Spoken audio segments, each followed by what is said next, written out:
Ladies and gentlemen, KocoSports.com proudly presents the Boom Boom Room, and of course, I am the sexiest man on all of Internet Wrestling Radio. Boom Boom here, coming to you live from Richmond, Virginia. Of course, I'm doing my third review in about 2 hours. So if you missed it, we did a follow-up to the breaking news about TNA, Destination America, and their TV show. Apparently, TNA is threatening some legal action to people who outlets who keep reporting that the network has canceled them and they're going out of business coming into September. So that's a pretty interesting one. Dave and I also just finished up a Lucha Underground review. So if you didn't check that out, just make sure you subscribe to us here and you can find that. But you know what? It's time to talk a little bit of some Smackdown. I was kind of curious to see how WWE would follow up with this because it's been a pretty good week of wrestling overall, and to be honest, this is no exception. I'm going to give tonight's show a win, and of course I want to know what you guys think. Did you give tonight's show a win, a loss, or a tie? Let's just break it down here. We had the return of Roman Reigns. He came down at the top of the show talking about how he's going to get his payback, and he's going to earn it with a win at the he's going to be entering the Money in the Bank ladder match, which is it makes sense for his character because, or as of right now, he's not booked for the Elimination Chamber, so it makes sense that character-wise. But I think storyline-wise, WWE-wise, the big picture, I don't know why you would do this on a SmackDown. I don't know why you wouldn't save this announcement until the Monday after Elimination Chamber, because I believe Money in the Bank will be the next pay-per-view after that, unless I'm wrong. This brings out Dean Ambrose, and he talked about how he wants to get involved in the Money in the Bank. This brings out Kane, and the usual back and forth banter between them. And this sets Kane gave Reigns the night off, and then just had then put Dean Ambrose in a rematch from Monday Night Raw, put him in a rematch with Bray Wyatt to Ambrose's delight, actually. Then next came the first match of the night. Actually, in my opinion, it was the best match of the night. It was a Four Corners tag team match. It featured Los Matadores, the Ascension, Cesaro and Tyson Kidd, and the Lucha Dragons. Now, to be honest, I wasn't expecting much with this. I mean, you had the New Day on commentary, as well as the God, come on, damn it, who is it? The Primetime Players. Dude, I don't know why the hell their name was escaping me all of a sudden, but the Primetime Players, they were on commentary. I thought, okay, this is going to be a short match. This is going to end in just an all-out brawl. You're going to have New Day and Primetime Players start attacking each other. But no, it was actually a pretty good match. Everybody got a lot of good ring time in there. The Lucha Dragons looked absolutely phenomenal, as did Kidd and Cesaro. Yeah, there was a few botches here and there, but for the most part, it was a very enjoyable match. It went over 10 minutes. It eventually ended when Kalisto jumped backwards off the second rope and hit. Well, I don't know. I can't really tell the Matadores apart because of the mask and everything. It did like this Hurricanrana, like slam his head into the mat and gets the win. So definitely a very entertaining match. I mean, there was a lot of tags. A lot of animosity between all the teams. They're definitely hyping up. I didn't know how well they could hype up this pay-per-view when they only give themselves 2 weeks to do so. But with only 2 weeks, I mean, believe me, I believe they're doing a great job trying to get as much mileage out of the hype and build up as they can, because they have such a short time. And so far, right now, Elimination Chamber is shaping up to be really nice. Absolutely. Might actually be worth checking out if they can keep the streak going as far as good pay-per-views go. Let's see. Next, we had King Barrett versus Dolph Ziggler. Again, this was a fine match. I mean, technically, there was nothing wrong with it. When I say technically, I mean like the technical wrestling. There was nothing wrong with it. Ziggler and Barrett did exactly what you think, but my only problem with it is we've seen this match like 10 times before. It's time to give us something new or have it go somewhere. I mean, the best build-up they could do was they had not Dean Ambrose, Dolph Ziggler talk about his kiss with Lana on Monday Night Raw, to which Lana came out and wished him the best of luck. And Ziggler went out there and stole the show. I mean, he looked absolutely phenomenal out there. The end kind of it was that was actually a pretty decent build up. He was going. Bad News Barrett was going for the bull hammer attempt, but Ziggler super kicked him. Then Barrett missed the clothesline. This gave Ziggler the opening he needed to hit the zigzag and got the 1-2-3. Pretty good. I just wish they were doing more than just competing for the Intercontinental title. I wish these two could at least, at separate times make a run for the WWE title. Not necessarily saying win it, but have a shot at winning it. Next, we had Paige come out. She's talking about, hey, I'm back now, and you know what? I'm going to come back and take what's mine. I won a battle royal in my home country to get a shot at the Divas title, but it was interrupted by Naomi, and I got to give Naomi credit. She finally became relevant after she attacked me, and it's you and your boyfriend out there, jumping me. That's BS. And this brings out Naomi, and they kind of jaw back and forth, saying, what I did because I was tired of being overlooked. And you know what? You haven't been here as long as you got your shot on the first day. I haven't. You didn't earn it. And then Naomi said, or not Naomi, but Paige says, well, you're just jealous because I've done more in 1 year than you have in your KocoSports dancing career. Oh, it was great. And then here's what doesn't really make sense. Both Tamina and Naomi go in. They start assaulting Paige. This brings out Nikki Bella. And I was like, okay, all right, she's going to help her out. Maybe this will set up a tag team match, you would think. No, after Paige makes quick work at Tamina, she goes in the inside where Paige and, both. Okay, take two. Naomi and Tamina are working over Paige in the ring. Nikki Bella goes in, gets rid of Tamina. Paige is setting up Naomi for the Rampage, and then Nikki Bella clocks Paige and then sets her up and hits her in the rack attack. To me, this doesn't make any sense. I know she's kind of defending, it's like, oh, well, they're all going after her Divas title. That's why she attacked Paige. But I'm like, well, if that's the case, then why not just stay in the back? You have less competition. These two girls will work over Paige, and it's less competition. Why'd you even bother going out there? And apparently they're setting this up for a three-way. They announced it tonight. It was going to be a three-way. It was going to be Naomi versus Paige versus Nikki Bella for the Divas title. Triple threat rules. All right. So, maybe it wasn't a complete total loss. Next, we had R-Truth versus Stardust. I absolutely just didn't like this match because Stardust got defeated by a glove. Yes, you heard that correctly. Stardust got defeated by a glove. We all know that R-Truth is going to be in the Intercontinental Elimination Chamber match. So who knows where that's going to go? But obviously they have to build them up. So they're bringing in R-Truth. He's doing his normal shtick. He's wrestling around with Stardust, and then Stardust takes off his glove and he starts punching R-Truth, which makes sense. And then he dropped the glove, and then he went down and picked up the glove. Truth kicked him.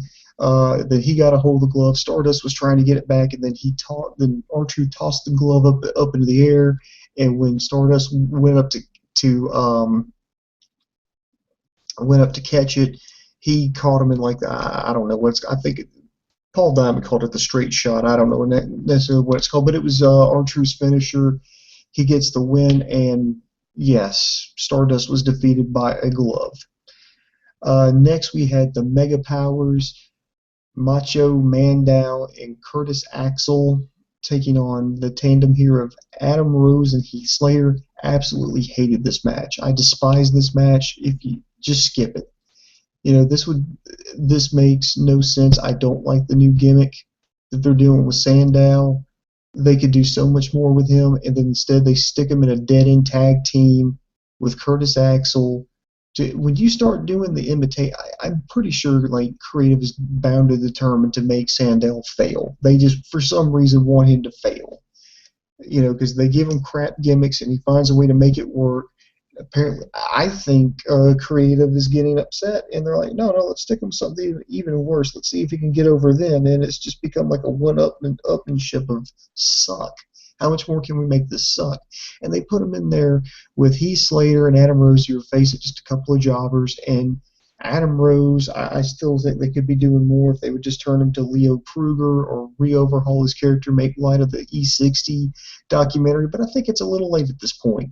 You know, you saw the tweets on the internet like I did. He said, "Party's over, no more rosebuds." I thought maybe that's a sign that they're gonna change him to Leo Kruger instead of having him make out with Rosa Mendez. I don't know where the hell they're going with any of this. This whole thing was a damn train wreck in slow motion, and I was glad when it was over. But Curtis Axel got the pin on Slater for the win. It makes no sense. I didn't like it. Skip this match. Then next was Dean Ambrose versus Bray Wyatt, a rematch from Monday night. This went about like it did on Monday night. A lot of good back and forth. Eventually, you see Ambrose attempted to. I mean, there was a lot of moves to the outside when Ambrose tried to suicide dive, and it looked like Wyatt was going to hit him with his sister Abigail, but Ambrose managed to squeeze out of it. Anyway, you go back into the ring, and then out comes J&J Security, shades of what happened last week, but this time Ambrose was ready, and he pushed, I think it was Jamie Noble off the ropes, and then out comes Seth Rollins to his theme. Roman Reigns interrupts. He comes down to ringside. Reigns takes out J&J Security on the outside and forced Rollins to retreat. Noble goes in the ring, and he was taken out by Ambrose. Then while the referee was distracted with that, Wyatt was hanging off the middle rope, and Reigns gave Wyatt a Superman punch. This turned him around, and he ran right into Dean Ambrose's dirty deeds. Ambrose gets the win, and then they, hey, fist bump each other. Hey, it's all good, and that's going to do it for Thursday Night Smackdown. So all in all, it was a decent show. I still give it a win, even though they had some stuff that I didn't like. I liked the opening match, the Four Corners tag match. That was match of the night. Definitely worth watching. King Barrett versus Dolph Ziggler. These two guys have gone at it like 20 times, but hey, they put on an entertaining match every time they get in the ring. So it's definitely, if you're going to give me one of these matches that I'm going to have to sit there and watch like 9,000 times, at least make it a good one. And I think this was a good one. And by the way, suck to Brandon 2233 West. How you doing? Skip over Stardust and R-Truth. In fact, skip over like almost the entire second hour. Just go after you get past the Ziggler match. Just skip to the main event. You'll do yourself such a huge favor and save yourself a big fucking headache. Dean Ambrose and Bray Wyatt. I think it was a good main event, and I kind of like that WWE listened to my complaint about they were always ending it too much on multi-min matches that turned into a huge clusterfuck. This one, yeah, while it did kind of have like a fuck finish, it was a one-on-one match, and it had a definitive end. So I think it was pretty good. Definitely worth checking out. They got a lot. WWE's gonna, on a roll right now. I wonder if they can keep the momentum going into Monday night. But in the meantime, I mean, we've got a ton of stuff coming up. I believe AAA this weekend's doing their trios tournament, so I'm interested. Maybe if I can find some internet magic, I can watch that. Be interesting to see how that goes. You're going to have the All-Star team. You're going to have some Lucha Underground guys there. Ring of Honor's put together a team. All Japan's put together a team. Pro Wrestling Noah's put together a team. Ring of Honor's put together a team. It might be worth checking out. So that's what we got coming up this weekend. Then, of course, we'll have TNA also this weekend. And, yeah, a lot of controversy surrounding them. Dave Kotis will review their latest show. We'll have a review of that up and on the air. Then we start all over again with Monday Night Raw. A lot of stuff going on, and I guess I can go into the spiel now. You can always check us out at KocoSports.com. That's KocoSports.com. It's your home for all combat sports. That includes boxing, mixed martial arts, pro wrestling, amateur wrestling, sumo wrestling, taekwondo, kickboxing, judo, If you can get your nose broke doing it, we got you covered there on the site. We've even got our news and gossip section updated daily, as well as our beautiful video on demand section. And the best part about KocoSports.com, it's all absolutely positively 100% free. So be sure to like, subscribe to us on YouTube, Facebook, and Twitter for updates, because we are cranking out reviews like you would not believe. Dave and I have, this is my third show in about 2 hours.